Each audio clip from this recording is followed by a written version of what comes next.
मैं प्रस्तुत हूँ आज फिर आपके बीच। और मुझे आने की आवश्यकता इसलिए पड़ी कि एक नई कविता आपके सामने रखूँगा, और इस कविता की आवश्यकता बहुत ज़्यादा है क्योंकि लंपी वायरस फैल रहा है, और ये लंपी वायरस सबसे ज़्यादा इफेक्ट कर रहा है गायों को, जिस वजह से गाय 5,000 से 6,000 की तादाद में मर चुकी है और उसके बाद भी सरकार उस पर संज्ञान नहीं ले रही है।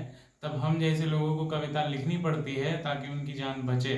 सिर्फ दिखावे के लिए उनको माँ ना कहा जाए, उनकी सेवा भी की जाए, उन्हें बचाया भी जाए। तो सीधा इस कविता पे आपको लेकर के आता हूँ।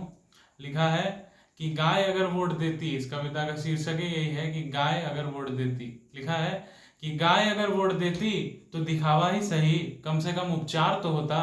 कुर्सियों पर बैठी ताकतों का उनके प्रति संवेदना वाला विचार तो होता।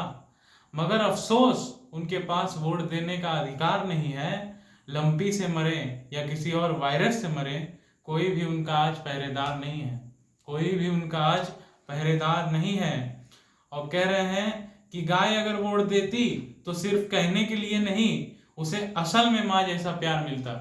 लोगों ने माँ कहकर गाय को राष्ट्रवादी सरकार बनाई है, तब हम कह रहे हैं कि गाय अगर वोट देती तो सिर्फ कहने के लिए ही नहीं, उसे असल में माँ जैसा प्यार मिलता। और लंपी से तो बच ही जाती, एम्स दिल्ली में उपचार मिलता। एम्स दिल्ली में उपचार मिलता। वोट अगर दे पाती गाय, सुनिएगा कि वोट अगर दे पाती गाय तो अपने बुढ़ापे को भी बचा लेती। और जब दूध नहीं दे पाती उस समय के लिए वृद्धाश्रम बना लेती। जब दूध नहीं दे पाती उस समय के लिए वृद्धाश्रम बना लेती। और बुढ़ापे में दर बदर उसे भटकना नहीं पड़ता, और आज जीवन के लिए उसे तरसना नहीं पड़ता। बस इन्हीं शब्दों को आपके बीच छोड़ के जा रहा हूँ, और इसलिए जा रहा हूँ कि आपकी संवेदना जागे और आप जानवर के प्रति जागृत हो और इसे बचाने का प्रयास करें।